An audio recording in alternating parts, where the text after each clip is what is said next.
Playbook for Performance, the official podcast of Shawna Corden, the Joan of Arc for corporate healing and performance. Join the quest to make work fun again by preparing leadership for engaging workplaces. And now, your host. Hello and welcome everyone to another edition of the Playbook for Performance podcast. I'm your host, Shawna Corden, and we're talking all about team coaching topics. Today specifically, we're going to talk about diversity and inclusion, and you're probably sick of this topic, but hopefully we're going to approach it from an angle that you haven't quite thought of before. A lot of us have heard a lot about diversity and inclusion, and we think, yeah, this is kind of frustrating. Especially if you're a white male, you're probably like, I am the last unprotected class that's out there. And you're right.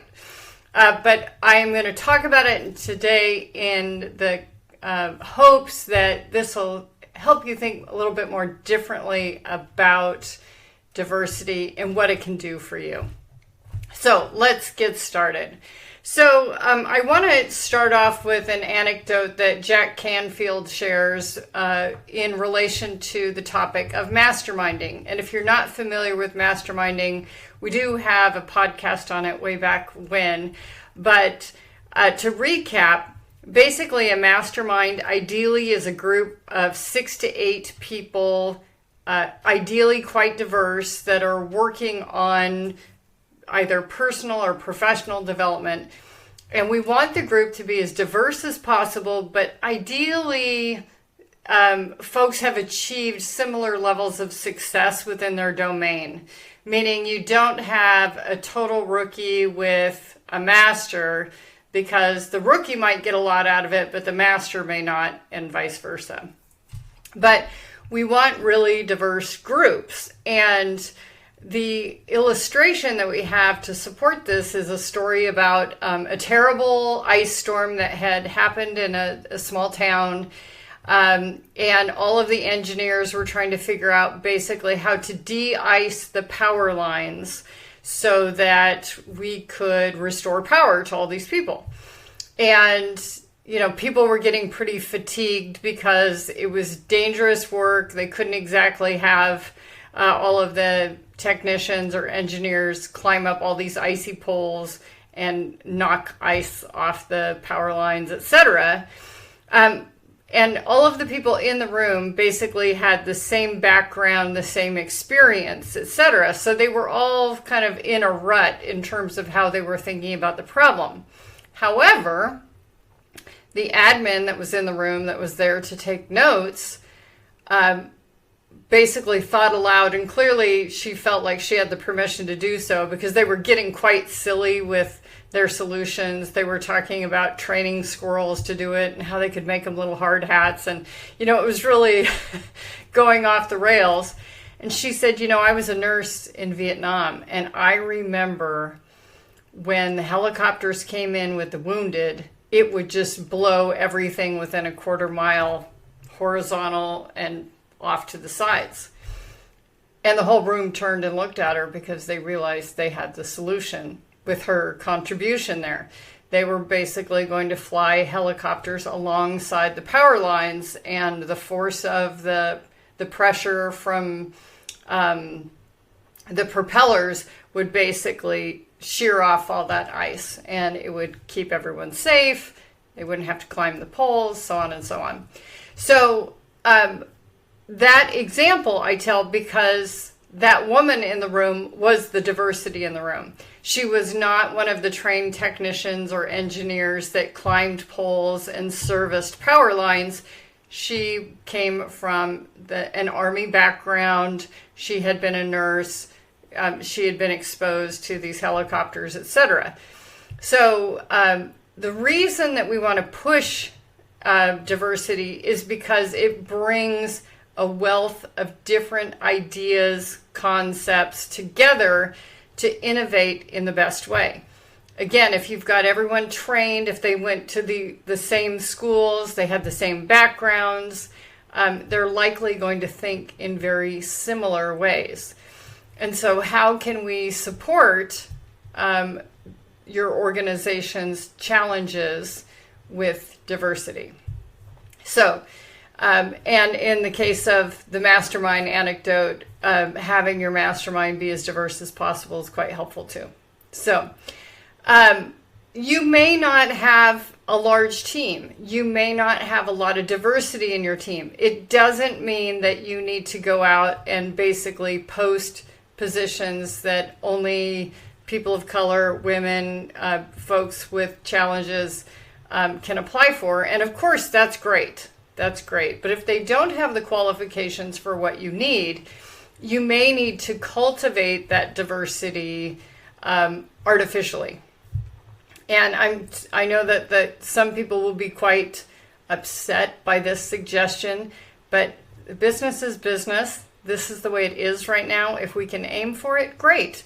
But if we don't have it and we don't have the budget for it immediately, let's play with the deck that we've been dealt. So, role play. Role play can be super helpful in terms of assigning one to be devil's advocate. That is an example of diversity. If the whole group is gung-ho on an idea, we often say, well, to play devil's advocate, what about this, this, and this? And often we're talking about risk or challenges, things like that. So that's a really good example. You can invite people to be a part of your debate or discussion.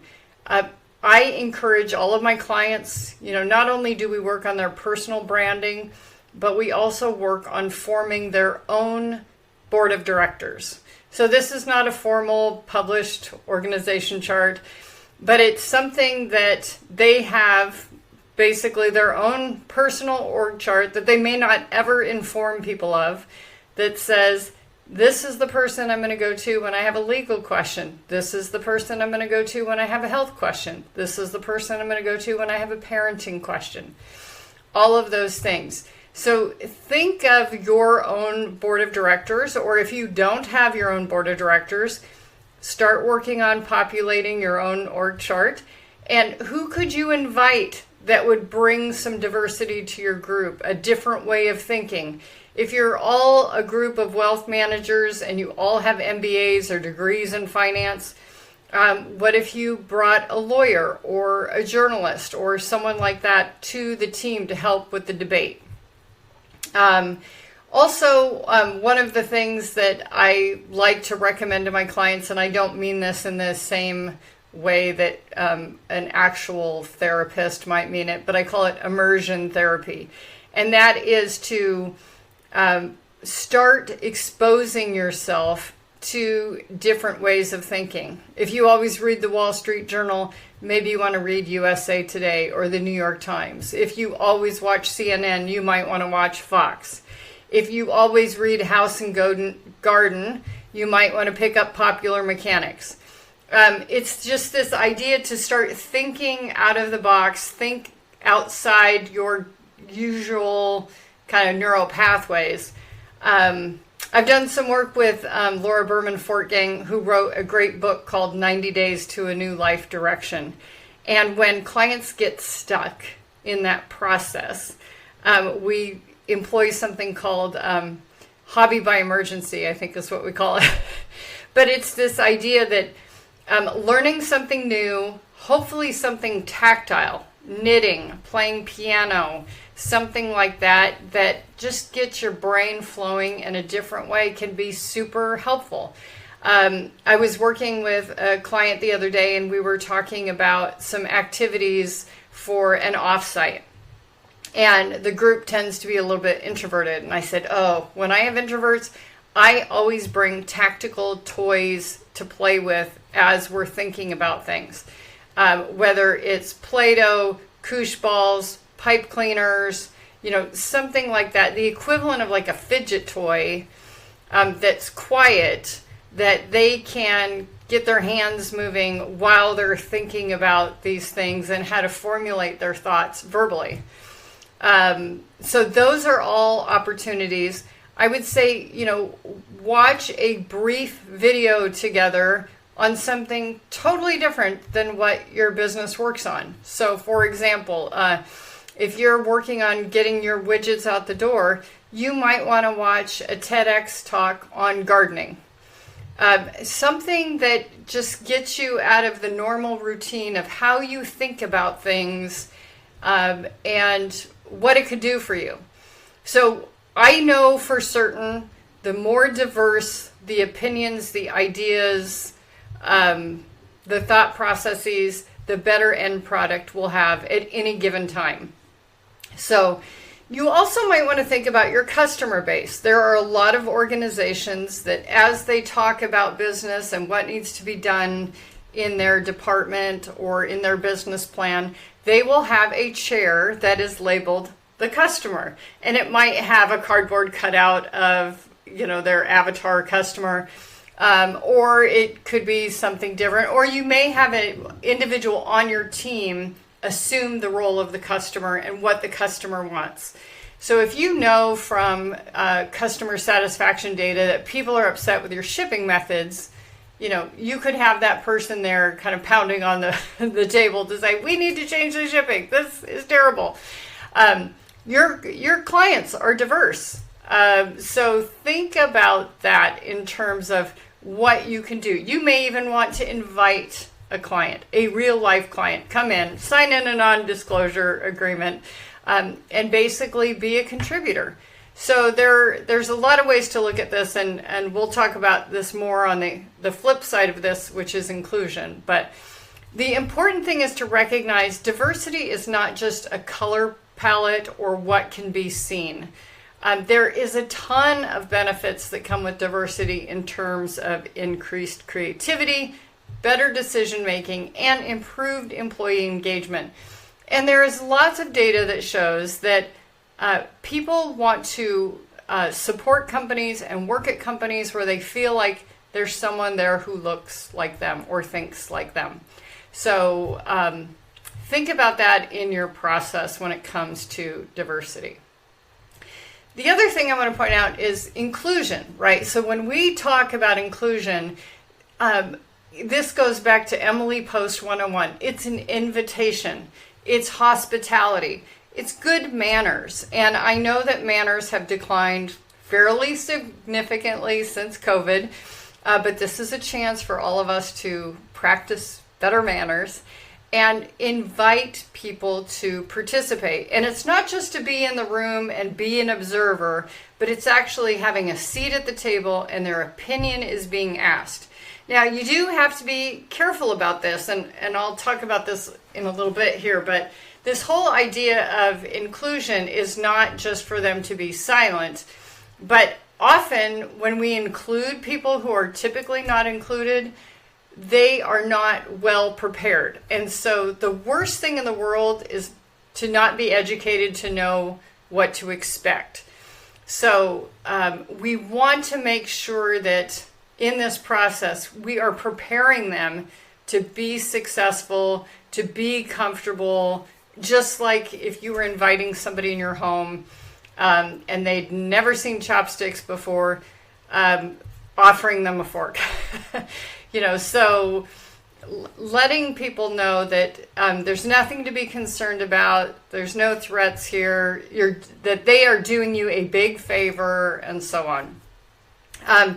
The other thing I want to offer about inclusion is that one of the best benefits of inclusion is solving the problem at the source.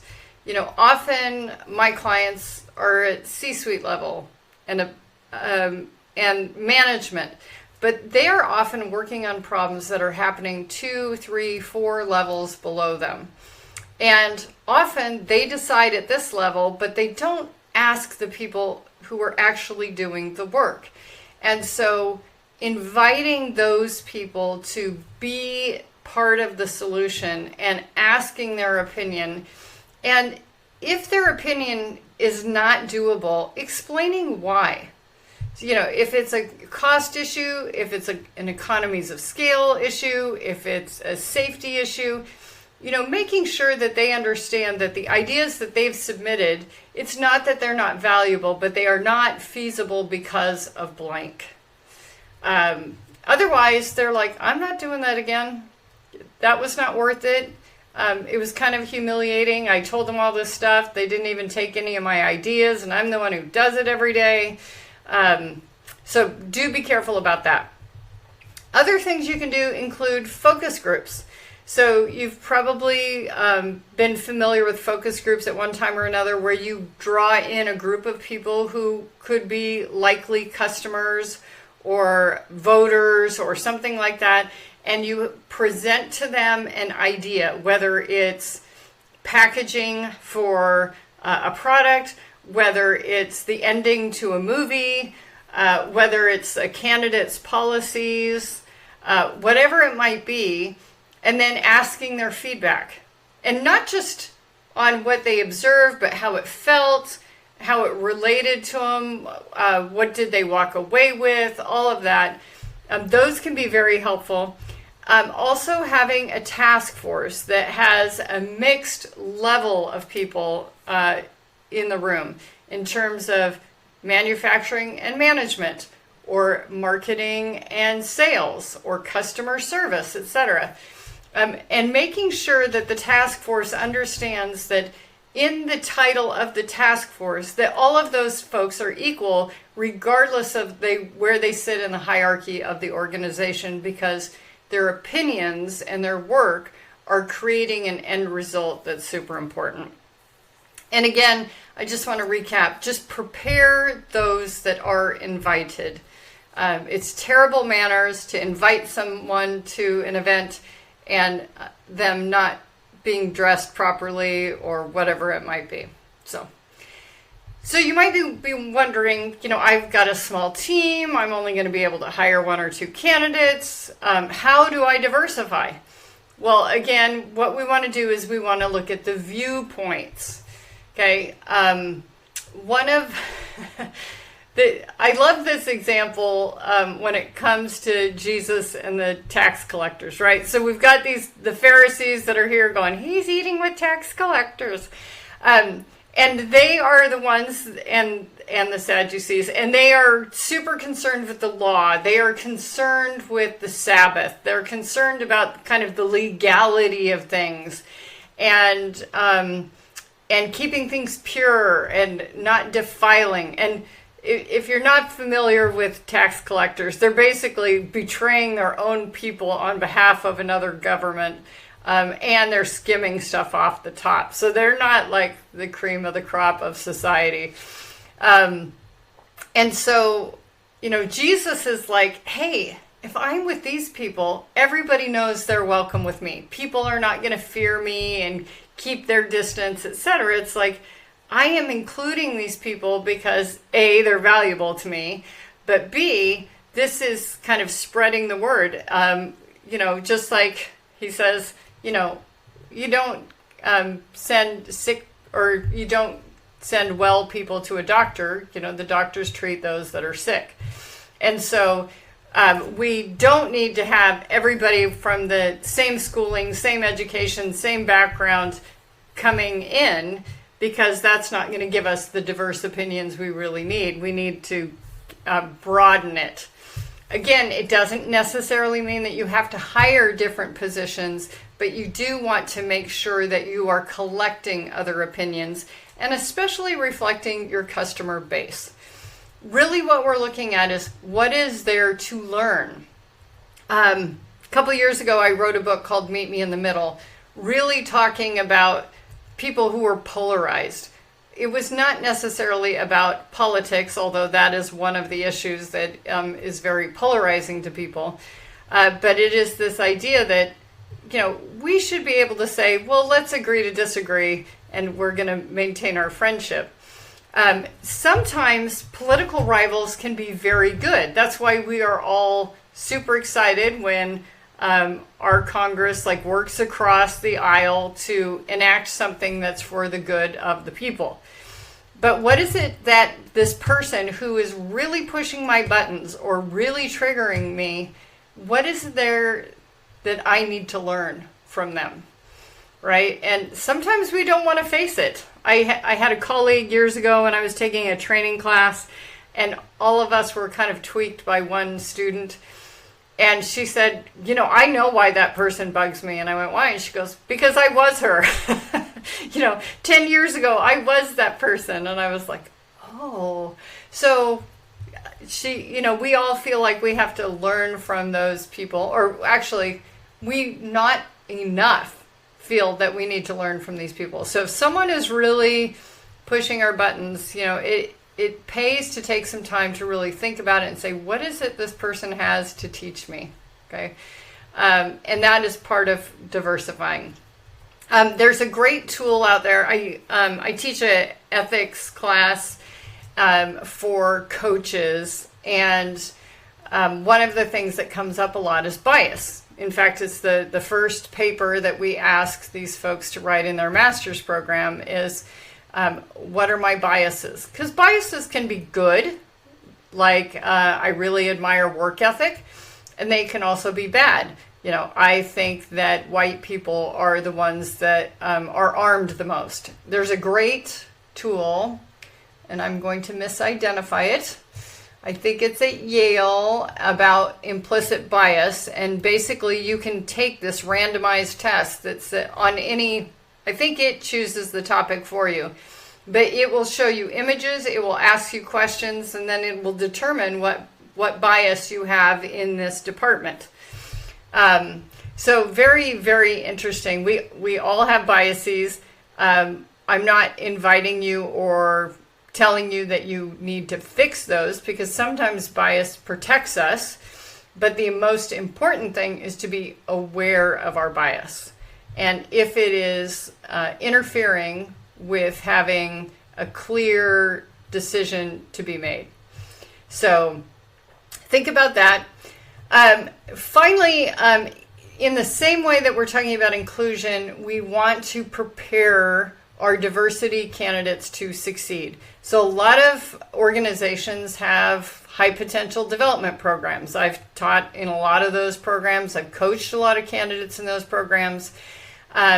We really need to make sure that if it is our true intention to promote women, minorities, people with challenges, that we really make sure that they know what is expected of them, what's expected at the level that they're going to. Coaching and mentoring helps with that tremendously. Knowing what to expect in terms of talking them through it before they get there, and of course shadowing. If they can be a fly on the wall in those meetings and understand what it's like to be that director or be a partner in the firm, whatever it might be, that is super helpful as well, because as people grow in an organization, the demands on them grow in the organization, just like their salary, hopefully. So one of the things I highly recommend with all diversity and inclusion work is to do a lessons learned. So let's say you've done your listening tour, you've done your inviting them to the table, you've had your first level of graduates from the high potential development program actually get promoted into the roles that we were trying to prepare them for. How did it go? Did they feel welcomed? Were they prepared? Were they supported? Did they feel like it was a token thing and that it really wasn't of value? Why and why not, right? When you did include the others, did they fit in? Why or why not?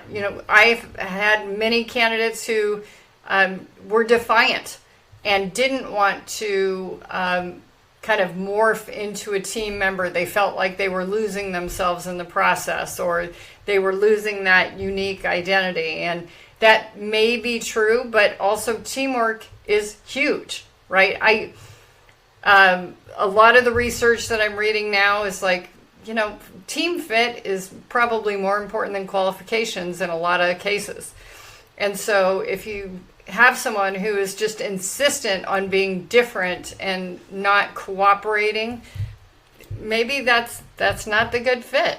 That diversion or that inclusion was not successful. But the one question we definitely want to ask all of them, and this comes from Marshall Goldsmith's Feed Forward, is what is the one thing that you could have done to improve the situation?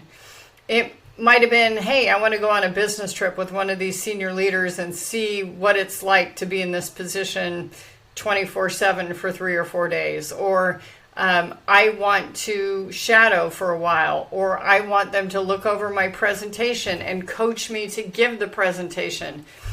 Whatever it might be, making sure that you take the time to do the lessons learned about that, super important. So in terms of kind of homework and things that you can do in terms of diversity and inclusion, educating your team members, talking about diversity and inclusion as not a color palette, but diversity of ideas. That is what we're really looking for, because it improves innovation, it improves engagement, we have better results. And it attracts more of our customers, more of the ideal team players. So they need to understand that it's not just something that's being imposed upon them, but it's super important. We want to make sure that we're looking at diverse candidate pools. If your organization has only looked at, these schools in this area of the country, maybe you need to look with a broader net, include some state schools, look at different candidates that have come from the working sector as opposed to straight out of college, and so on. Employee resource groups can be a great way for people to feel like they belong. So we've talked a lot about the Gallup Q12 in the podcast in the past. But one of those 4 areas is, do I belong? And employee resource groups can really help with that. If your organization is too small, maybe look at one that is towards the industry. So if you are a wealth manager and you only have a team of 10, does your greater organization have something for the wealth management in the state or in the region, things like that? Mentorship programs, super important. I can't tell you how important mentoring is. It doesn't have to be a huge time commitment. It can be as little as an hour a month. The mentee should be saying, here's what I want to learn, X, Y, Z. And then the mentor says, I can help with that. I tried to match people previously the other way. That was a big fail, but we learned a lot. Originally, I was like, okay, everybody post what you'd be willing to teach. And they're like, well, I might be underqualified. And so they weren't really comfortable with that. So when we reversed it, big change, went a lot better. Do make sure you have a mechanism to collect regular feedback from employees about their experiences and their perceptions. Sometimes people feel that somebody's been promoted only because of their diversity status, and then they see them fail. That's really unfortunate, and I lay that at the feet of management for not adequately preparing people. And then finally, just celebrating diversity. And this can be from your community. It could be from your family heritage. It could be all kinds of stuff. But even just a meal can be really educational and quite fun. So look at opportunities to celebrate that. Again, the world is so much richer with everything not being just black and white. So next time we're going to be talking about team building activities. So if you have questions about that, be sure and send them in. We'll include them in the podcast. Don't forget, obviously we offer one-on-one coaching for leaders, but also we do team coaching. So helping the team form more cohesively, upgrading their skills. We can do that in workshops, team meetings, so on. And we mentioned this last week, and thank you so much for your responsiveness on this. We were thrilled to see the feedback. We have been developing an app to improve resilience, and no, it is not an excuse to get your organization to work you harder. We got some feedback on that. It's like, no, that's not how it works.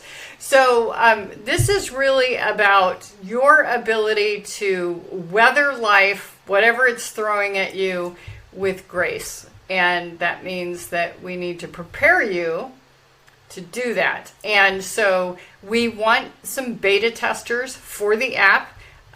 The only obligation you have in being a beta tester is giving us feedback on the app. Did you like the flow? Was it too fast? Was it too slow? Was the app too hard to read on your phone? Whatever it might be. We would love your feedback. And so if you are willing to be a beta tester, please send us a note at podcast@ShawnaCorden.com. And you, in the subject line, you can just put beta tester.